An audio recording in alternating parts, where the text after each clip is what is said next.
Yeah, just Like like, yeah. up around up around your chair, you know? Blue laser lights, and we're live. Yeah. Oh, wow. Well, welcome everybody to the Op Show, where we bring you the trials and tribulations, the collaborations, automations on a weekly basis from the world of DevOps and the developer experience. In our best episode yet, we have my good friend, Karthik Sridharan, a New York developer turned startup founder and CEO who's raised more than 33 million and is probably my favorite future stand-up comedian. Welcome to the Op Show, Karthik. Hey, thanks so much, Tristan. And thanks, Kyle, for having me. Let's start with some jokes. Do you have any good ones? Aside from Florida's handling of COVID-19, that's probably the biggest joke that's been happening. I don't want to get too political, but... Yeah, I could see you take a second there being like, is there, what can I say on the show, and how racy can my jokes be? Yeah. Well, I'm really curious to regale your story. I know you have a really interesting story from a New York developer working with a bunch of banks and in the financial industry to then becoming a startup founder and a CEO. Talk to us a little bit about how that process happened for you and how you kind of went through that part of your developer journey into startup land. Yeah. I guess I started off as right after college working at this quantitative hedge fund. It was called AQR Capital. Some viewers might actually be familiar with it because that's actually the origin of the Pandas framework in Python for doing numerical data analysis. And I was actually one of their quantitative portfolio managers there. But because we were a quantitative hedge fund, we would actually be doing some pretty heavy infrastructure development, mostly in Python, related to kind of back testing our strategies, researching new quant strategies, building systems that would help us to trade the equities, et cetera. And I was actually pretty heavily involved with the development of what is now called Pandas, and doing a lot of pretty heavy Python development there. So that was like my first job after college. It was a really awesome kind of baptism by fire, and just like being in a workplace, because it was my first job, but there were so many smart people there and really great developers, but developers that weren't just thinking about development, but thinking about like, how do you apply kind of a technology system and quantitative kind of analytics to kind of a business idea. That's kind of, I think, where some of the ideas surrounding Kinnek actually came from. And I also met a lot of awesome people there. So that's great. I didn't realize you were the Taylor from Billions, but I mean, I am. I haven't seen that show, but I 100% agree that I am who you say I am. So, but yeah, so you'd really like Billions. I think you should watch that. It's a good show. Really? Yeah. Okay. Okay, I've heard it's a good. All my friends are watching it. Might be too close though. It's kind of, I can't watch Silicon Valley for certain reasons. Oh, I honestly can't. I remember like the first like the trailers for Silicon Valley. Like it looks so good because like I love Mike Judge, but I was like, listen, if I want to watch videos of like a nerdy looking guy trying to raise money, like I'll look in the mirror. You know what I mean? I don't need to watch an HBO show. But anyway, so after about 4 years at AQR. I just kind of started to get this itch for, I don't know, just like starting something on my own, right? Kyle, you can understand that. Tristan, I know you can from, when you started Storefront and all that, I think, there was just, I just had this entrepreneurial itch. And luckily I had a friend, my friend Rui Ma, who eventually became my co-founder, who Tristan knows as well. And we would just kind of meet up after work, meet up for coffee, and just think about different ideas, talk about what we were passionate about. And Rui's family actually owns, he grew up in Ontario in Canada, and his family actually owned a small business when he was growing up. And so we would always kind of talk about how, his family encountered a lot of challenges running their business, especially when it came to finding the right suppliers and procuring things for their business. And so we kind of just started to just brainstorm, hey, like we're technology guys, what if we could use technology to kind of help small businesses out and build tools that your parents would have loved to use and would have really helped them out when you were growing up. And so that's kind of where the idea for Kinnek was born. So the original kind of impetus for starting the company was, small, medium-sized businesses are really stuck in this awkward no man's land when it comes to purchasing. And they're buying things which are pretty similar to what large enterprises are buying. So they're buying, I don't know, custom machinery, custom equipment, buying things in bulk quantities. So they can't really just go to Amazon or eBay or Walmart and find what they're looking for. They can't go buy 100,000 empty glass bottles, on Amazon. But at the same time, they don't have the resources that a Fortune 500 company would to use kind of enterprise level tools that SAP or Oracle might make. And so they end up kind of resorting to some pretty old school, pretty ad hoc things when it comes to managing their purchasing. And Rui and I actually kind of stumbled upon that kind of pain point through his, family's experience, and also just from talking to a bunch of small businesses in the New York area. And we just kind of thought, hey, let's build something here. And I mean, you guys know what it's like. We were super naive in the beginning. Like, we weren't thinking about how hard it was going to be. We were just reading all these articles in TechCrunch about people raising millions of dollars, and we were like, I mean, how hard could this be, right? Just do this. I already knew Python, so I was like 80% of the way there to being a billionaire. So figure out, just start off. And so we just kind of started to meet up in coffee shops, after work, and just kind of build a prototype for this product that eventually became Kinnek. And I guess like early on, we both were familiar with development. I was actually doing development day to day. And Rui was an engineer by training, but we'd never done web development before. But we kind of thought, hey, let's just start teaching ourselves. So due to my experience with Python, we picked up on Django as our web framework. Just kind of seemed like the easiest starting point. Rui started to teach himself. At that point, it was Bootstrap and some different JavaScript kind of frameworks. And we just started to go from there and started to riff on it. And eventually we came up with the first version of Kinnek. And that was around when I met Tristan, actually, because we ended up joining this incubator program in California called AngelPad. Fall 2012 batch, EP5 for the win. That was kind of fall 2012. At that point, we had been in New York, which didn't really have such a vibrant startup scene at that point. So we didn't really know that many other founders. Most of my friends were in consulting and finance. So we were kind of just sitting very insular in a coffee shop, kind of working together. Once we went to AngelPad, kind of opened up our world to just such a beautiful technology / founder kind of support system out there, and this big ecosystem. Like, we met amazing founders through AngelPad, Tristan being one of them, and Tristan's awesome co-founder, Eric. Shout out to Eric.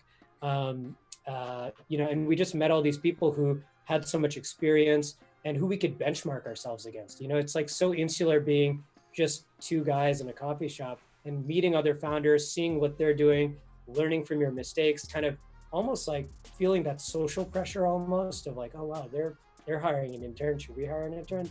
They're using Heroku. Should we be using Heroku? Okay, cool. Like, what are they doing? And so that was really, really valuable for us. So coming out of AngelPad, we raised our seed round. That was like pretty much the last week of 2012, and then brought that money back to New York and just started using it on our office and payroll and stuff. It's crazy how I got the same thing with software development, because I started building software by myself and only figured it out on the internet. And like, for the first time I started working like with professional software teams, it was almost like the same time I first started getting acquainted with other founders within incubators. And it's crazy. Yep. On the software development side, it's like that's where that cohesion, you're like, oh, that's how you do it, right? But what's funny about the entrepreneur side is it's almost like, oh, well, I'm not crazy for doing it wrong. Yep. It's like Totally. There's just such a compounding and energetic effect that comes out of that. I couldn't agree more. Like, coming from finance, and maybe some viewers out there might actually be able to relate to this. Like, being at a hedge fund, being in that finance world, it was actually very rooted in secrecy.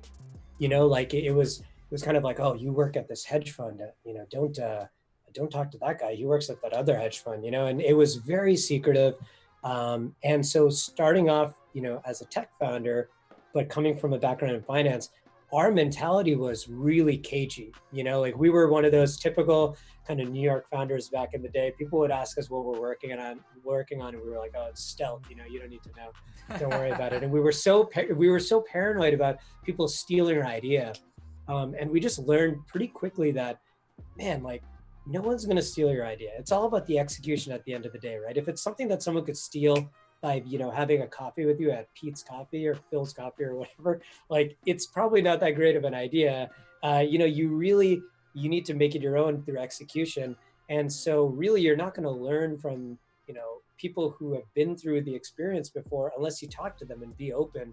And AngelPad really taught us that. And that was like a really eye-opening experience for me. So that's why I love talking with other founders like you guys now, because it's just, you just know you could learn so much, right? So yeah, it's pretty awesome. And there's something about the naive factor there, right? Like one of the things that I've been super surprised at, the thing that gives me the most confidence to keep pursuing, whether it's technology or business, is a lot of times like I'll have some crazy idea that is in my head and I can't explain it, and I can't, and so therefore I can't be sure I did it right either.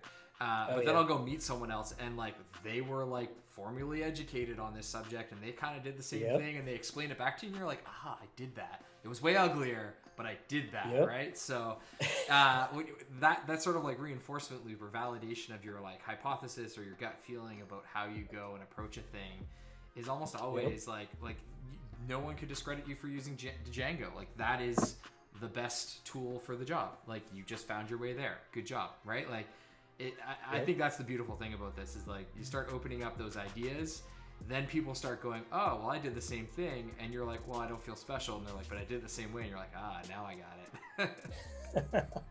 Exactly. Yeah. So Karthik, as let's go back to this point in time in New York where you have this startup, you've gotten your first venture capital. At this point, you were building the platform that you had, and when did you start transitioning off of being a builder and more of like that technical leader or the leader of the company and not getting into the code anymore? It's a good question. I mean, probably I probably had my hands in the cookie jar of development a little longer than I probably should have. Definitely longer than my team wanted me to, I'll tell you that. But I would say like, through, when we had about even 6 or 7 people, I was like one of the primary developers.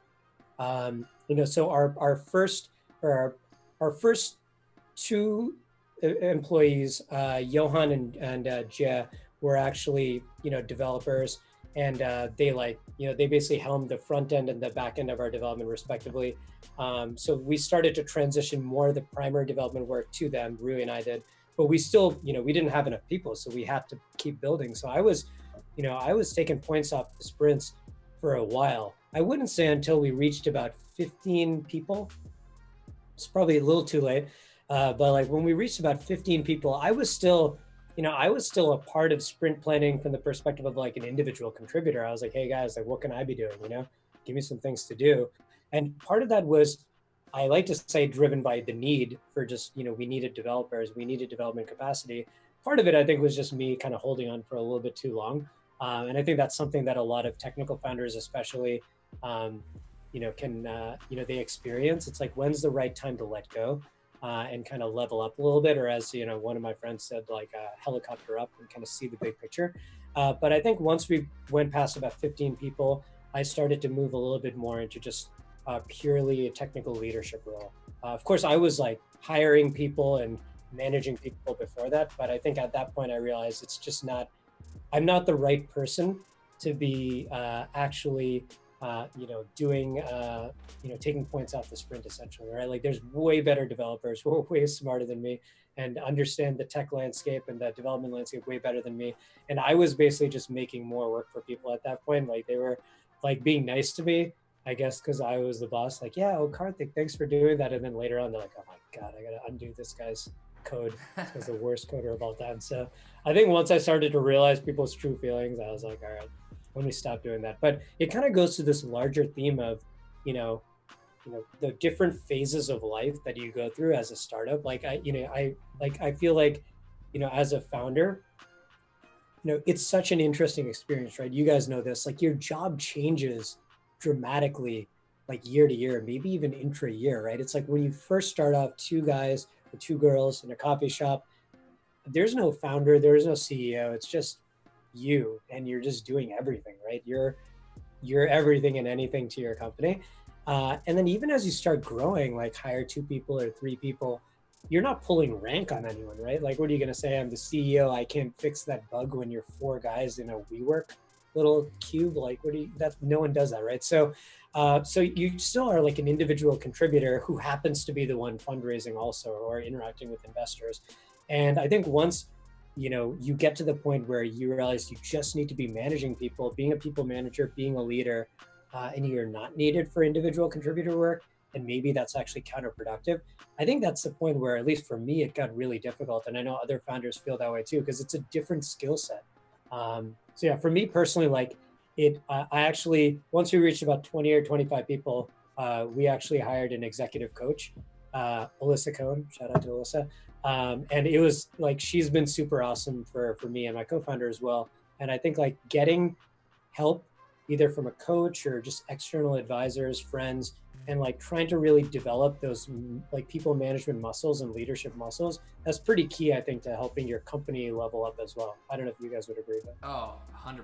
I've been through it. And honestly, the one of the catalysts for CTO.ai was I just saw how many technical founders and co-founders were going through that journey. And like, I guess my perspective is I spent so much time in the early stage that I'm actually the most comfortable with that do everything, like in the weeds, like, right? And I think you get to be that way because like that's just how you have to be in the early stage. But I kind of take that for granted now, whereas other people maybe struggle with that a little bit as they're coming into it. But to me, it's definitely that path of like going from chaos to a mature organization, whereas like you got like that's one of the hardest things ever.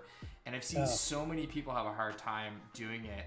And it's not so, I think it's like one of those things where as a founder, you just signed up for that. So you almost get like a scapegoat card on it a bit, because you can still swoop in and swoop out, and people will give you your like space to do that. And like, that they're kind of like, don't like it, but you got to communicate to them like, look, I'm not here to invade on your turf. I'm just trying to get to the truth because I noticed a thing over here that's impacting a thing over here. And like, I got to understand what it was.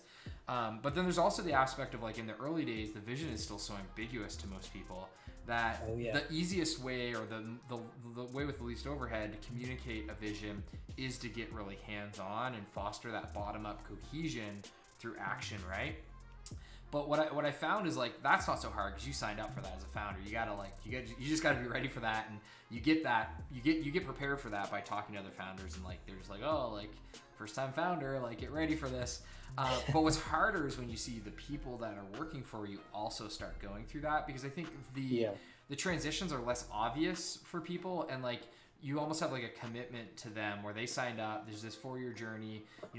Sometimes somebody gets a role or responsibility that's outsized for the next stage of the business, and and the definition of hyperscale is you're growing faster than anybody in the company can keep up with. And then like, how do you deal with that, right? Like how does that work? And I've tried to, like, in the technical lens, I got some really good advice. We've gotten great advice from Chris Newman, shout out, on our board, who you guys probably both know from 500 and Data Hero and all that. Chris kind of has broken it down in this way that I think is interesting, where he says it's kind of like 3 personas that you're trying to fill at the end of the day in an early stage business. There's the product owner, there's the people owner, or the people, no, not people owner, sorry. There's the product owner, there's the sort of resource and people manager, and then there's the technical architect. And if you break down what an early stage CTO is, or an early stage technical co-founder, you're kind of doing all 3 of those things, right? And so as you're growing, like one of the questions I always like to ask is like, well, which one of those personas are you willing to give up? Which is the one that's giving you the most energy? And I think early on, like for me, I've always tended to lean more towards inevitably the product owner role, because as much as I can make an impact around technical architecture early on and influence the direction of the product because I think about product from an engineering lens, or I can be really effective at hiring a team who has the right mentality, like those are never going to be the places that I'm the best at. And at the end of the day, I may not also be the best as a product owner, but at least I know that I can be helpful in how I can articulate further cohesion around the vision. And so I think about it like, if you break it down to those 3 areas, how do you start giving it up? When you look back, like what was the thing that was emphasized as you started leaning out of the code base? Maybe it sounds like you were leaning out of the technical side of it, but we're still very involved in the people management. Are we also driving the product ownership as well? Yeah, so I think I kind of leaned out of the coding, but I did kind of keep my hands pretty firmly on the product management and product ownership. Right. We started to actually hire PMs by that point, but I still kind of was very much like the product leader. So we didn't have a head of project product manager at that point, rather than a product manager who's sort of dealing with the strategy and the vision and the user research, or how did you? I would say more product actually rather than project. Yeah. So because like you said, I think especially for a product-led organization or a product-centric organization, the product strategy and product vision are so intertwined with the mission of the company that I felt like, as CEO, that was probably like, it made more sense for me to kind of keep my hands more on the product strategy and product vision, I guess. So that was probably the last thing that, kind of ever took my hands off of, and we eventually hired a VP of product. But I think that was probably the last thing to go from my plate. But, you brought up some great points. Like I always tell my friends, our experience was, as you start letting go, quote unquote, of like things that you're doing, you have to simultaneously be thinking about how do you create an environment at your company where, your company can continue to grow in the way that you want it to grow, and you want it to like maintain the same culture and vibe that it had, but like without you needing to like be in every room, right? And it's like kind of this concept of, how do you sit down and explicitly think about how do you make this into a well-oiled machine, right? And that's kind of something that our board always used to tell us is, how can you make this into a machine? Not in terms of like an impersonal kind of thing, but more like, listen, Karthik, if you have to be in every single meeting to make sure that people are doing the right thing, this shit's never going to scale. Oops, sorry, I don't know if I'm allowed to swear here, but this crap is never going to scale. And so we started to, that was around when we had about 30 to 35 people. And so we started to think about, okay, great, like hiring becomes really important. Who are you hiring? What rubrics are you using to hire? What does it mean to be Kinnek's culture? Do we have a mission? Does everyone at the company know what the mission is? Can everyone say it, with some degree of like, similarity? Like how are you training your managers? How are you kind of making sure that, when you onboard employees, they understand the company, they understand how the whole thing works, they understand what their role is in the company. How are you thinking about all of that? Because if everything just depends on you as a founder being Superman or Superwoman, that's cool when you have 10 people, and it may even be something that people point to and say, hey, you're a real hustler. But just depending on pure hustle and elbow grease, when you're 50 people, say, you're going to crash and burn. So that was like something that we really tried to focus on, to the credit of people who are giving us advice. So yeah, I agree with you. You need to be very explicit about how you kind of, what you let go of, and how you kind of like change the organization to be able to handle that, right? So you went through like seed, Series A. How big did you end up growing, and was there like how, maybe just lay out those incremental evolutions a bit? Because you talked about the earlier one going to 15 and then to 30. Like where did it progress to? So it's grown to about a little bit more than 50. So we've kept it relatively lean. We haven't grown to like hundreds of people just yet. I think like our kind of platform is such that like we've done a good job of using technology to kind of not need that many people to kind of handle the same amount of volume, which is cool. That's something we're proud of. But yeah, we were two co-founders out of AngelPad. That's when we raised our seed round, came back to New York. Once we grew to about, I want to say about 10 people or so, we raised our Series A. That was about a year and a half later. So, hiring up until that point was just hiring friends and friends of friends.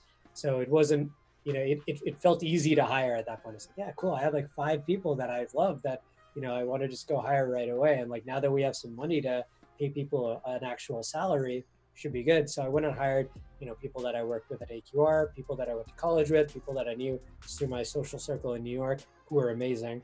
So that was relatively straightforward. So it was a really close-knit group of people.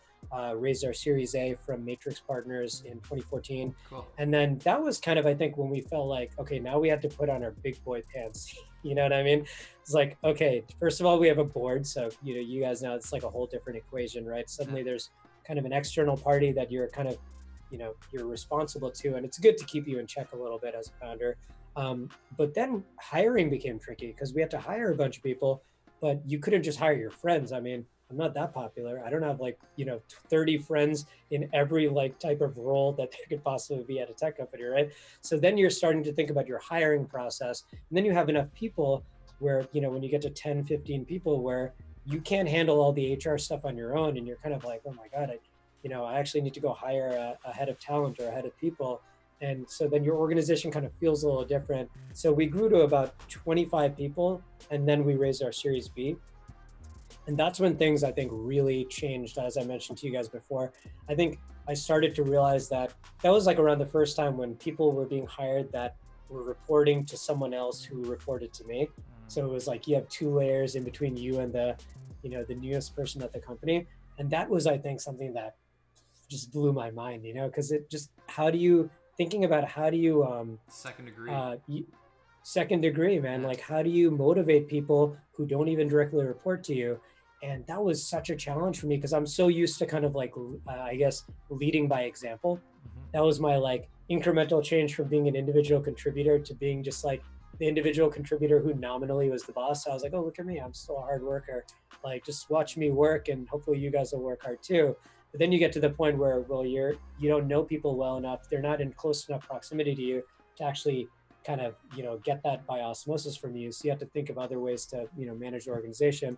So as we grew from 25 to like 50, 55, that's been probably the biggest kind of most steep learning curve for us, right? Because that's really, it feels like organization and company building, not just an amalgamation of guys, and girls who are just like trying to, work on something together. It's really thinking about being an organization and how do you make this organization kind of a living, breathing thing outside of yourself, and it's been awesome, like really difficult, but like a really amazing experience. Cause that's when you really feel like, wow, Kinnek is separate from me. It's like not just, one and the same, my identity with the company. It's like I'm building something which can live on, after me, without me needing to like hover, every single day. And that's been a pretty cool feeling. But what do you think were some of the mistakes you like? Let's zoom in a little bit on the like software engineering technology side. It's like, what do you think are some of the decisions you made along the way that were really good for helping you scale out that culture and that, those concepts?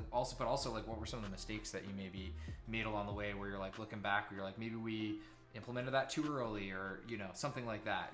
Obviously not, you don't need to swing for the fences on that one, but what are some of the things that you learned that were positive, net negative, as far as like the long-term progression? Because we think about that a lot, the progression over time, and what you do now may not be what you need later, right? Yeah, it's a good question. I mean, from a development perspective and technology perspective, I think probably the two biggest things that I would say, I mean, regret is a really strong word, but I would say probably that I would do a little bit differently. Yeah. Is number one is we just didn't talk to, as I mentioned to you guys before, we didn't talk to enough people, in the space before kind of building the early parts of our platform. And so we kind of just honestly invented a lot of, like, thought we invented something, but really just like reinvented the wheel unnecessarily and built a lot of things internally that we just didn't need to. Like, honestly, I mean, I swear to God, I thought I invented email tracking, open tracking, and in email click tracking. Like I remember just like telling my co-founder, like, dude, I have this great idea. Like, we can make like a link, and if someone clicks on it, we'll create like an object in the database, and that'll be like an object, like an event object with an event type, and it can be like, I don't know, open or click. And he was like, what? That's an insane idea. What a great idea. And so we would build all these things, and then build like dashboarding and custom dashboarding for all this stuff and all these, I mean, cool things that, we were proud of.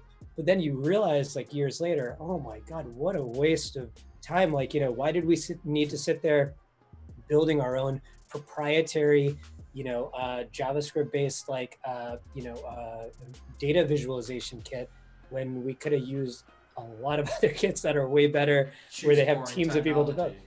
Yeah, and like we could have 3 innovation tokens. You got 3. Exactly.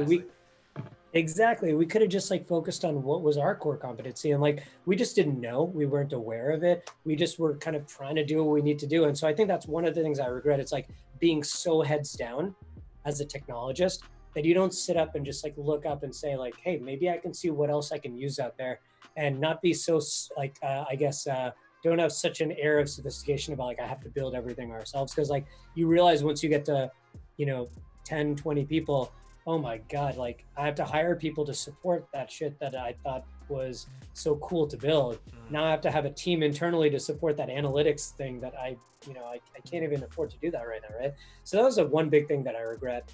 I think the other thing is, I think technical debt was something that we just, I mean, you guys know what it's like early on.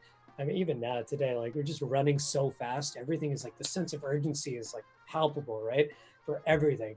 Got to raise Series A. No, we got to raise Series B. We got to do this. We got to launch this by next week. We got to do this and that. So everything technical debt related was just sweeping under the rug. And I mean, that just comes back to bite you in the butt, right? Like at some point, I think like I think looking back on it, I think we should have done a better job of planning things out a bit. So we didn't need to create such a sense of urgency all the time where we have to be running at 200 miles per hour. And like I should have really given my technology leaders and product leaders kind of the freedom to say, okay, like this is what we're going to need in a couple months. So like let's think about what we need to change with our underlying infrastructure now, so we don't regret it later. I think we're always just pushed to move so fast, and I think I think that's not a unique problem. A lot of people feel that way, but those are kind of two things that I kind of wish I'd done differently. So. We've seen that so much. I mean, that's why we push this idea, or why I try to advocate this idea of lean by default DevOps, because the leaner you start, the less you then accrue. And ultimately, you just have to start with the assumption that you're going to be wrong and you'll be right over time, so don't overcommit. And so I've tended to see the biggest challenges in engineering organizations not come from the issue of technical debt or building it wrong, because like that's to some degree avoidable. You can just mitigate it by building less and staying more undercommitted on over implementing from first principles, to your point, right? Modularity, these sorts of things. But more so what I've seen is more this idea of like build it right, where there's not this understanding of like scale is a good problem to have. And it comes back to the kind of Paul Graham, topics of like do things that don't scale, and a willingness to do those things that don't scale. So I'd say like, if you look at both of those challenges, I'd say you're almost better off going down the path you went down, because to over-architect something or overbuild it for scale that you don't have is often more costly in the long run. And technical debt is one of those things where it's like, you can always just really bite down and rebuild it if you had to. As long as you can find that level of threshold that's tolerable, I'd always rather carry some technical debt than have the perfect system that is built for scale and then you never get to scale or never find that product market fit, right? That's a really good point. That's a great point. I think I agree with you 100%. I would say part of the things that I think we encountered from a challenge perspective were less about building for scale too early, which I totally agree with you on, and more like not building our system to be generic enough or generically applicable enough. Not having the foresight to see hey, maybe in 6 months we're going to need to have this object interact in this way with something else that we also know we're going to need to build. So it was less about building for scale that would never come, but kind of more along those lines. But I do totally agree with you. I mean, it's a nice problem to have, I guess, right? As they say, I think it's an overused phrase, but if you're growing really fast and you need to build a lot of new things and you kind of, look back on your system and say, hey, I wish I could have done it a little differently. I mean, it's still good that you have a need to even keep growing, right? I mean, that's the whole point of the company is you want to be in a constant state of evolution. So yeah, you see it on the product side too, right? Sometimes I get this sort of pushback from an engineer who's like, well, if I don't implement this, somebody's going to want it and they're going to complain that we don't have it. And I don't want them to complain. I'm like, your heart's in the right place, but I want to have that conversation with that person. So if you don't implement that, if that friction exists and they ask for it, well, now we get to have that conversation with them. That's really important, right? And I try to push this idea of don't call it a pivot. I don't pivot. Not because I think I'm right, but because my thinking is stay broad and generic as long as possible and slowly narrow, because you're trying to find this conversion point of riding a wave in a surfboard is how I think about it. It's you got to have the board, you got to have the wave, you got to have the timing to catch it. And if you spend too much time getting on the board, you don't catch the wave, right? I mean, hey, I love that. I like that. It's like along those lines of like, hey, don't call it a pivot. What we usually say, kind of corollary to that, is one of our values is kind of we're a learning organization. So kind of similar to that, I always say like, hey, look, you know, making a mistake is not only okay, it's actually sometimes great. Like, you know, but what we don't want to do is keep making the same mistake twice. So if we make a mistake, all we got to do is learn from it. If you can squeeze some learnings out of that, you know, fruit of making a mistake, that makes it all worth it, right? And so we just want to keep learning from what we're doing, getting better, iterating on stuff. And from that perspective, I think, you know, yeah, then you realize that like there's no way that you can ever be perfect or really know everything ex ante. It's an impossible goal to set for yourself. But what you can tell yourself is, hey, look, it's going to be hard, but every time I try something, I'm going to learn what went wrong, analyze it, and then try to do better so I don't encounter the same problem again, right? And so, yeah, we kind of say something along those lines too. So yeah, and there's a lot. I mean, there's the things that you. Sorry, I'm kind of dominating the conversation, Tristan, but I'm just so interested in these things.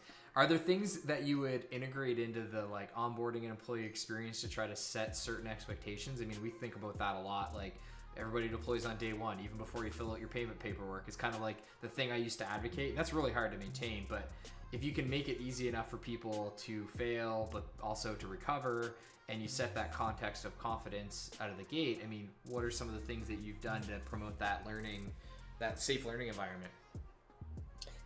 That's a great question, actually. So I think like in terms of our broad employee onboarding experience, so one of the things that we do is we plan it out. I think the most important thing is I think it's important to plan everything out. Like, don't just let it happen organically. I think it's a real startup-y thing to do, to be like, yeah, I left your hoodie on your desk. Like, welcome to the team. Welcome to the team, buddy.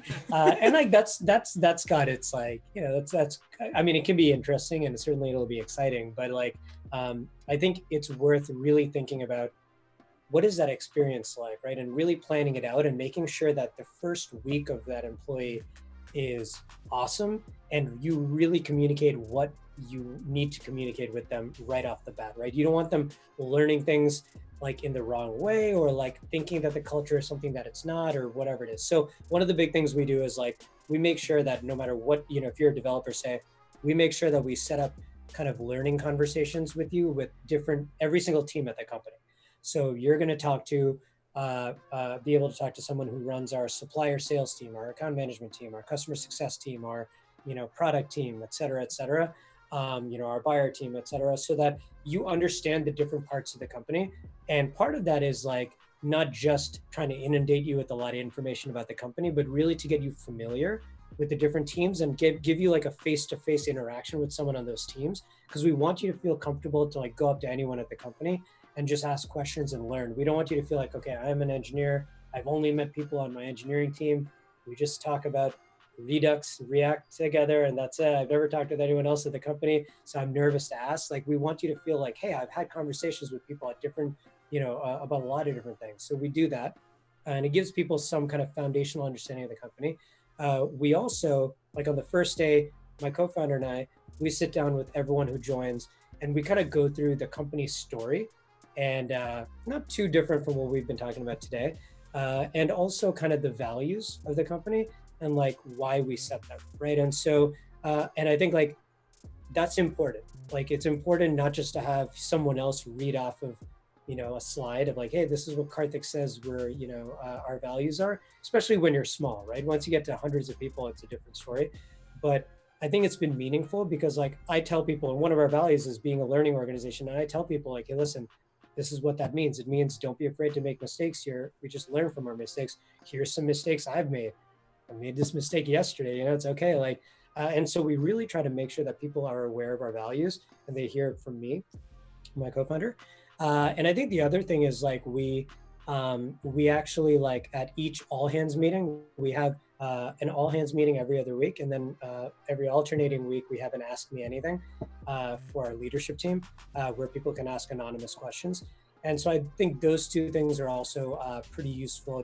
And we make sure to, that we usually onboard people like about a day before either our Ask Me Anything or our all hands. So like the next day, you know, their second day of joining, they get this like company-wide event experience. And at both of those types of events, we focus on like, hey, what are some learnings we've gotten, right? Like what are some things that we've learned? Okay, great. And like when people present at our all hands meeting and say, hey, here's the goal I set, here's where it's at right now, it's not where I want it to be. It's always, the theme is always, what have I learned? What have we learned, right? And I think like that's really permeated through our company. And it's probably the same for you guys, but when you're trying to build like a pretty big vision type of company as you guys are, like with really unabashedly ambitious kind of goals, there's no set path for how you build that, right? There's no playbook for that. No one has done it before, almost by definition. So you kind of have to forge your own path. So I always tell our team, like, from the day they join, I tell them, look, you're an innovator. You're joining this company. We're all innovators. You're going to make mistakes. It's okay. That's how we've gotten to this point today. But that's okay. And like making mistakes leads to innovation. So I mean, we're just trying to permeate that. I don't know if that answers your question, but that's something that we really focus on a lot. And I also check in. One last thing is I actually personally check in with everyone who's onboarded 2 weeks after they join. And usually that theme is, the check-in theme is like, what can I learn from your experience? Like, what can you teach me about what I can do better about onboarding the next employee? And so the theme is more like, hey, like, just tell me what I can do better, right? And so, sometimes people are hesitant, obviously, to like, tell the CEO, like, yeah, this was not good or whatever. But we just try to make sure that the theme is always like, hey, we are open to constructive feedback. Like, that's what we thrive on. So yeah, I love that. That's great. I think people have the best perspective when they first join your company, because they don't have any of the biases that have already been embodied, and have, they're looking at it with a completely fresh perspective. And I love when people, like, some people come in and they're afraid to suggest radical ideas because it seems like they're tearing things down. But if somebody can actually surface those ideas, it doesn't mean you're going to change them. I hate to see somebody start first day and they're like, okay, let's change the whole thing. And then like they slowly start demotivating themselves as they realize that that's not possible. But if they can actually build like a strong position for some sort of radical change, like you gotta hear that and put it somewhere, because that's usually the counterweight to the technical debt argument as well, often. 100%. I'll also say this is it's not a total side note, but kind of a corollary to this is like, I think, especially among developers, like our engineering team, being an engineer myself, right? Like, being one of the first developers of our product, I always make it a point of like getting our engineers very early on in their kind of tenure at Kinnek to understand that, hey, look, we are an engineering driven organization and you are not just a code monkey here, right? Your opinion is not only valued, but like it's expected. Like, we want to hear what you have to say. And I think that really makes a difference, right? And just like having engineers understand that, hey, I have like a voice here in how the product is actually, what direction it's going to go in. I'm not just someone that like you throw, a task to and tell me to, deploy it by a certain date.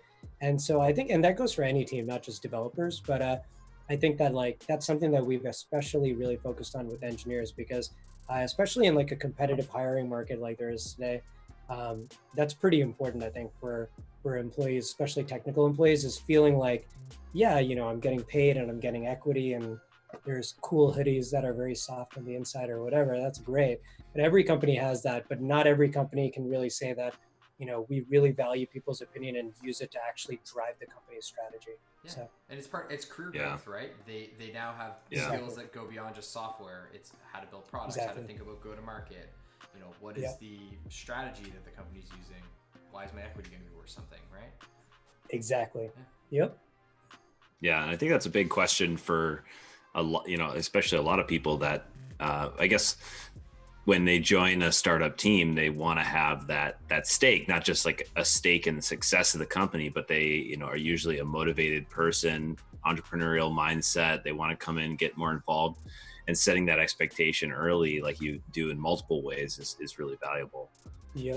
When you think about, that development internally, have you hit moments where you're like, oh man, this is just, it's not like, it's not clicking, and like you've kind of iterated on how to, provide that level up for somebody on, the development team or the business side, Because sometimes you get, I think, you know, I've seen that in my startups where it's like you have people that are almost like so hungry that they want to try to do everything. You know, how do you balance like the hungry, you know, the hungry monkey versus the code monkey, you know? A hungry monkey versus the code monkey. Yeah, exactly. Uh, as is called in all the great business books. Jim Collins is gonna rip that one off. How do you balance that? It's I think I've personally learned over time that um, you know providing an outlet for people to kind of share their opinions and share their thoughts is like super important, but you don't always have to feel this burden of like doing whatever they say right away, right? And I think like that's something that I definitely learned that the hard way. I think like early on in my tenure as like I guess like a people manager, I had this tendency to I would take notes as I would say, hey, what ideas do you have, or what complaints do you have, or whatever it is, and I would just take notes. And every time that someone would say something, I felt this need to solve it or fix it right away, right? And I think that was counterproductive because I never took enough time to really think about what the right thing to do was, and B, like they weren't even necessarily expecting that, right? I think like having the CEO or whatever leader, CTO, of a company listen to someone and really listen, not just like let it go in one ear and out the other, but really listen, is honestly more than half the battle. And so we provide a lot of forums for like people to tell me what they're thinking, to share in a public forum, to have it in more smaller feedback groups. We do a lot of that, and we make sure that like we've created a culture where we always say like, hey, look, like we don't want the squeaky wheel to get the grease, right? Like we don't want just the loudest people in the room to always have their ideas be heard. So we try to do a very be very cognizant of making sure to get feedback from anyone, even if they're a little bit quieter, a little bit more shy. And so we do a lot of that. It doesn't necessarily mean that we have to there's a lot of chaos, because it's not like we're doing everything that everyone is saying. But I think it's healthy to have people be excited. It's great to like have people be those hungry monkeys, as you say. I actually would much prefer everyone to be really hungry. Like I want people to feel like, man, I'm a part of this. I'm not just a cog in the machine. We of course have like over time, from our development process and our product process, we've had to modify, our processes to make sure that like we don't have total chaos. So, I think it's different thinking about what are the channels for getting feedback versus what are the channels for actually having stuff get done, right? So from a product cycle, we have like sprint planning meetings, earlier on in our sprint, where just the product team meets with business team leaders at our company and like figures out like what do people need, what are the priorities based on what's going on with the business. Then the product team meets with the engineers and they talk about like what's going on in the current sprint, and like here are some priorities that might come down the pipes in a few weeks. And then kind of the engineers have their own sprint planning, but we make sure that like you can't just create tickets and have the engineering team just start working on them without going through the product team and without going through this sort of a process. And we try to kind of monitor like how many points are the engineers being given on each sprint, make sure that there isn't a lot of mid-sprint kind of surprises and things like that. So I think we do a good job of controlling like the kind of bandwidth of like, or how much stuff can be thrown on the engineer's plate during the kind of sprint. So we balance that. So it's like there's a lot of good ideas, but it's not all making its way to people's like engineering pipeline, if that makes sense, right? So you can kind of have to manage it independently. I've thought so much about this. I mean, one of the things in the lean DevOps talk is just like a couple years of like struggling with this in our company, where we kind of found that there's like the flat organization that's very holacratic. Heck, it's probably more like anarchy than it is like than anything else. And then you have the matrix organization, which is like, okay, now we all got to wear suits and like things only get decided top down. And I've always loved the implicit bottom up contribution of the flat organization. But as you grow, finding what that middle ground is and how to reconcile these two things is so hard. Because if everything happens bottoms up, it's anarchy. Like that's just how it is. And so that we created this kind of middle ground concept of something that we called the lattice structure, which was a bit derived from the idea of what Spotify tried to accomplish, but I think ultimately they got too big for it to work. But it's sort of this in-turn progression of the best of both worlds. what I've just come to believe, to really simply boil it down, is like everybody wants to vote, but not everyone wants to run the country. And so you have to make sure that people are heard, but ultimately it needs to be clear that it's like, this is how decisions get made. And I hear you, and I'm filtering this through 50 other variables that I'm also thinking about. And in the earliest stages, that's what the founder's responsibility is, but somebody has to be the decision maker.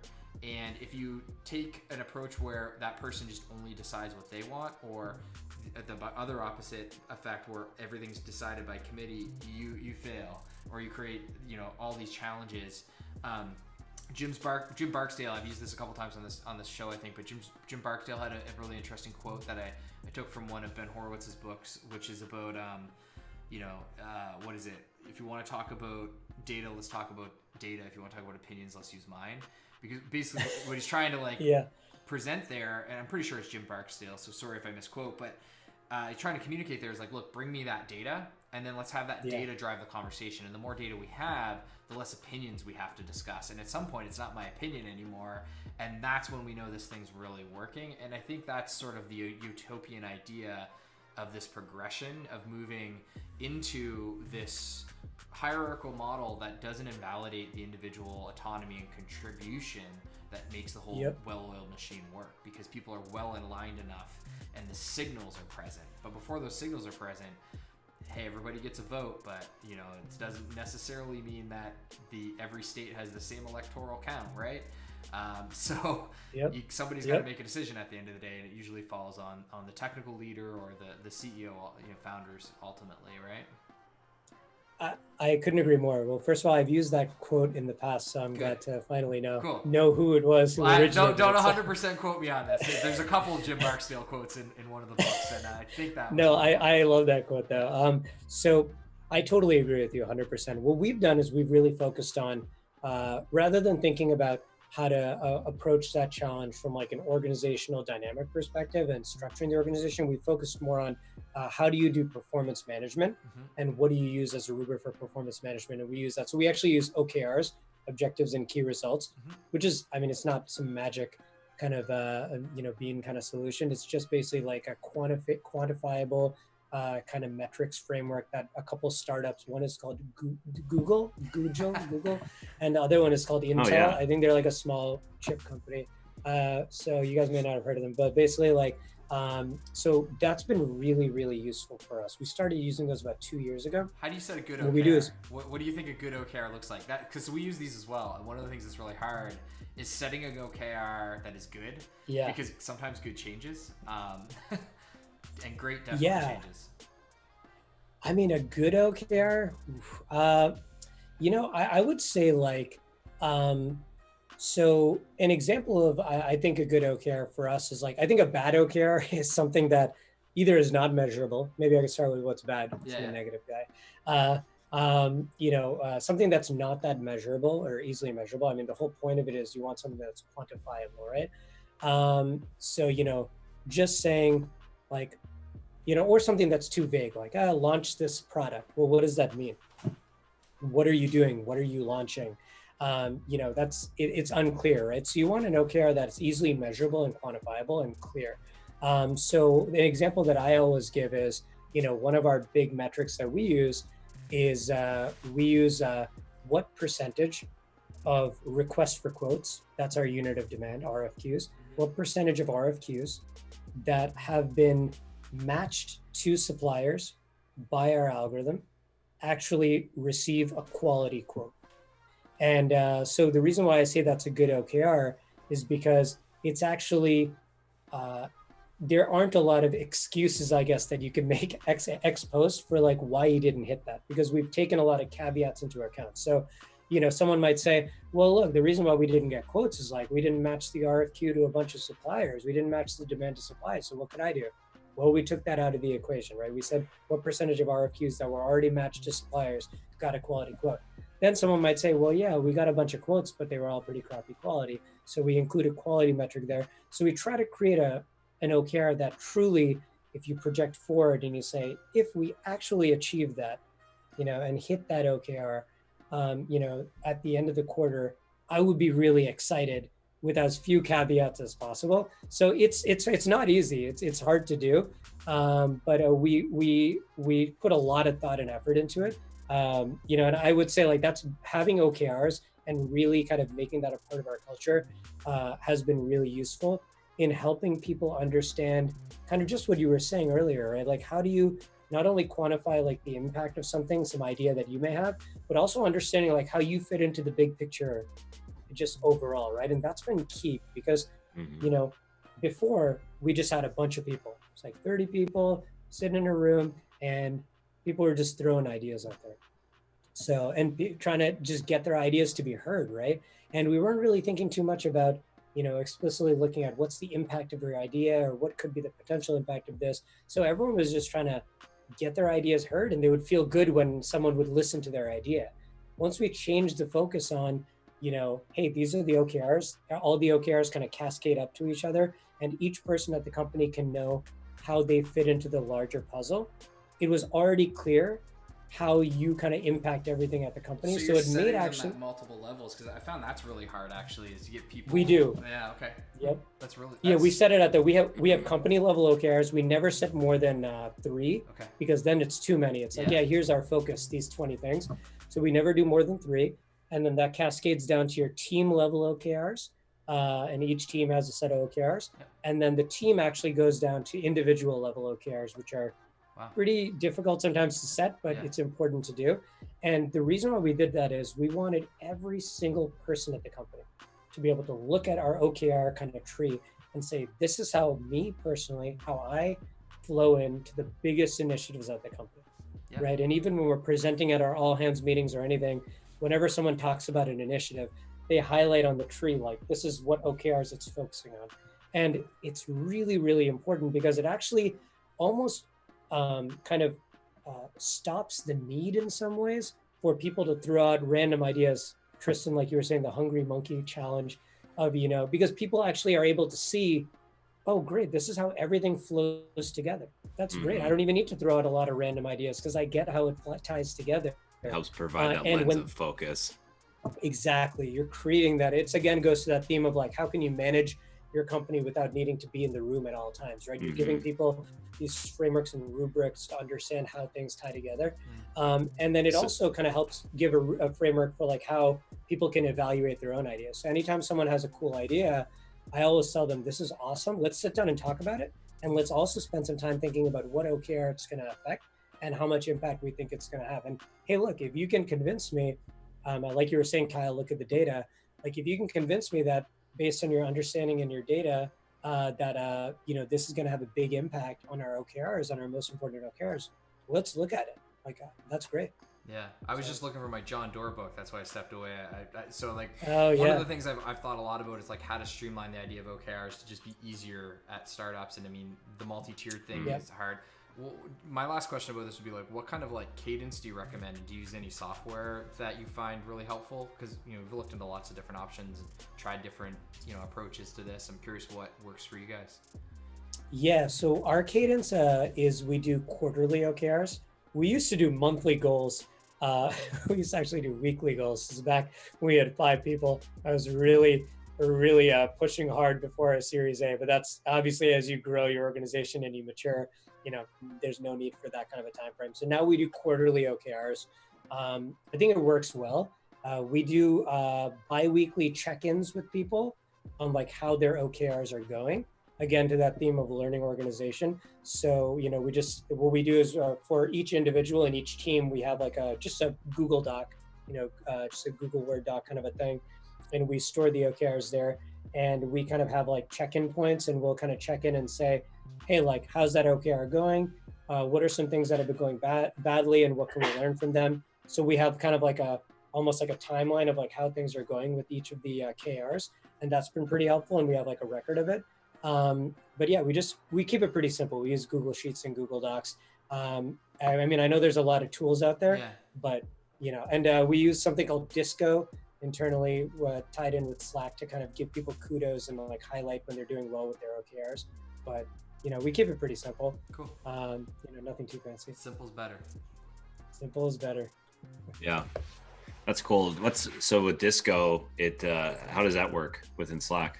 So Disco is cool. So basically, one of our big kind of cultural kind of values is to kind of really empower people and kind of make sure that they know when they're doing a good job, when they're learning something. Like we want to celebrate even the smallest wins, which sounds kind of corny, but especially when you're, a startup like you guys are, like we are, that's trying to solve challenging problems, big problems. You're not going to have like a revolutionary thing happen every single day, right? You're trying to solve big problems, and they're difficult problems to solve. So sometimes you want to really focus on the smaller wins. So for Disco, like in Slack, you could just, call out different people and give them kudos. So you can at them in Slack, and then basically, oh, there it is. There, those two people look so happy, don't they? So they're just loving giving kudos to each other. So you can actually incorporate your values into there. So you could type in your values, and then you can like give people kudos in your team and tie it to values. Cool. And then like each month you can have like, it tabulates all the kudos, and you can look at leaderboards, who gets the most kudos. You can look at who's lived each value the most each month or whatever. You can give awards based on it. And so it's just kind of a nice kind of way to keep track of all that stuff. That's cool. And I mean, you guys are tied in very closely with Slack, so you know this, but people are addicted to Slack, right? They love using Slack. So anything you could do to incorporate into Slack more is, I think, useful. So yeah, we definitely had a similar thing. It evolved naturally out of like high fives and fist bumps, because we used to always use just like, and then especially as we went to a more remote organization, everything, now we don't have really like an official app or way to do it, but we have a feedback channel, and it's like every Friday what we try to do is get shout outs, and then weekly we tend to like have somebody sort of like champion of the people. We call it the excellence award. I don't know if you can see it roll well. Oh, that is here, but yeah, that's good. You can't see it. I thought it was a spray. I thought it was a spray paint can. There we go. Oh, now I see it. Okay, now I see it. Yeah. So it's like, that's this amazing. doesn't work as well with remote, and so we're definitely good for an overhaul.